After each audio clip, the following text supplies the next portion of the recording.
Je vais prouver en moins de 2 minutes que le Dieu de l'islam que les musulmans adorent, Allah subhanahu wa ta'ala, est en réalité Satan.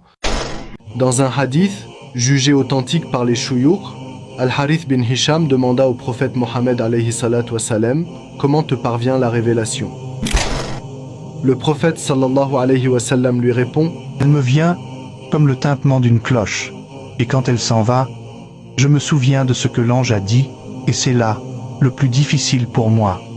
Et parfois, l'ange vient à moi sous la forme d'un homme et me la donne. Donc là, on a vu, d'après un hadith authentique, que la révélation divine vient au prophète Mohammed comme le tintement d'une cloche. La preuve que Allah subhanahu wa ta'ala c'est Satan, c'est que cette cloche est carrément l'instrument de ce même Satan selon le prophète Mohammed. Hadith rapporté par le sahabi compagnon du prophète Abu Huraira.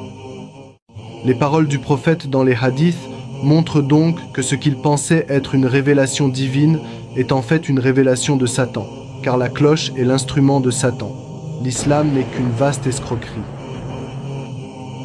L'islam nous est présenté comme une religion, mais il relève d'une secte mortifère. Comme je déclare publiquement avoir quitté l'islam et que j'ai un regard critique sur ce dogme, je suis constamment menacé de mort. Encore récemment, un musulman m'a envoyé un message privé en disant qu'il allait me retrouver et que j'allais mourir. Et ces menaces de mort sont conformes à l'islam, puisque le prophète Mohammed a dit de tuer celui qui change de religion. Ça a été rapporté par Al-Bukhari au numéro 6922.